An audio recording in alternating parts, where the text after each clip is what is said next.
Hello guys, welcome back to my channel. আশা করি তোমরা সবাই খুব ভালো আছো, আমিও খুব ভালো আছি। আর সবাইকে আমার তরফ থেকে জানাই হ্যাপি নিউ ইয়ার। তোমরা তো সকলেই জানো আমাদের মতো হাউসওয়াইফ বা হাউসওয়াইফের সাথে যারা টুকটাক পড়াশোনা করে তারা বছরে প্রত্যেকটা দিন যেরকম কাটায় সেরকম আজকের দিনটাও কাটাবে। তো আমারও সেই রকমই অবস্থা। কিন্তু কি করবো বলো, নতুন বছরের দিন তো একটু অন্যভাবে কাটাতে হয় না? তাই জন্য আজকে সকাল সকাল স্নান করে নিয়েছি। আর স্নান করে পুজো ফুজো সব দিয়ে এখন একটুখানি চা নিয়ে বসেছি, কারণ সকাল থেকে উঠে না আমার এখন কিছু খাওয়া হয়নি।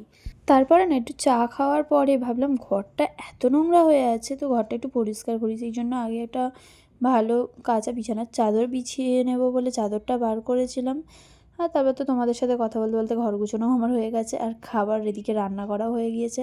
তারপর আমরা দুজনে খেতে বসে পড়েছিলাম। আর আমার বর না বিছানাতেই খেতে বসে, ও নিচে মোটে খেতে বসতে পারে না, কিন্তু আমি বিছানায় বসে খেতে পারি না। তারপরে একটু রেস্ট নিয়ে বিকেলবেলায় গরম গরম কফি করে নিয়েছিলাম, নিয়ে দুজনে খেয়ে নিয়েছিলাম। ভেবেছিলাম কোথাও বেরোবো না, কিন্তু তারপর আমার বর বলল যে 1 তারিখটা এইভাবে বাড়িতে থেকেই কাটাবে। সেই জন্য অনেক ভাবছিলাম যে বেরোবো কি না বেরোবো, কদিন পরে পরীক্ষা। তারপর বলি থাক, আজকের দিনটা পড়াটা নয় বন্ধই রাখলাম বলে দুজনে মিলে বেরিয়ে গিয়েছিলাম। আর বেরিয়ে গিয়ে আমরা কোথায় গিয়েছিলাম জানো? স্প্ল্যানেটে গিয়ে, আর আমাদের স্প্ল্যানেট যাওয়া মানেই কিছু না কিছু কেনাকাটা করতেই হবে। সেই জন্য কেনাকাটা করবো কি, তার আগেই একটু গরম গরম ডালের বড়া খেয়ে নিলাম।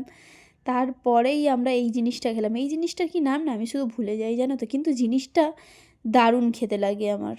এটা স্প্ল্যানেটে গেলে আমাদের খাওয়া চাই। তো ওটা খাওয়ার পরে আমার বর বললো আর কিছু খাবে, তোমার কি আর কিছু খাওয়া বাকি আছে? কিন্তু আমি বললাম না, আর কিছু খাবো না। তারপর আমরা ওই একটু জামাকাপড় কেনাকাটা করে পার্ক স্ট্রিটের ব্রিজ থেকে ঘুরে ঘুরে আসছিলাম। আর পার্ক স্ট্রিটের ব্রিজটা না সত্যি দারুণ সাজিয়েছিল। আর আমাদের ভিক্টোরিয়া আমাদের কলকাতার ঐতিহ্য বলতে পারো। সেই জন্য ভিক্টোরিয়ার ওখানে চলে গেলাম। তো ভিক্টোরিয়ার ওখানে গিয়েও একটুখানি দুজনে মিলে ভিডিও করলাম, ছবি তুললাম। আর এত সুন্দর লাগছিল সন্ধেবেলার এই ভিক্টোরিয়াটা, এত মানে তোমাদের কি বলে বোঝাবো যে এতটা সুন্দর লাগছিল। তারপর ওখান থেকে ঘুরে দুজনে একসাথে বাইরে ডিনার করে আর বাড়ি চলে এলাম। তো 1 তারিখটা আমি এইভাবেই কাটালাম। তোমরা কীভাবে কাটালে সেটা কিন্তু আমাকে অবশ্যই জানিও ভিডিওটা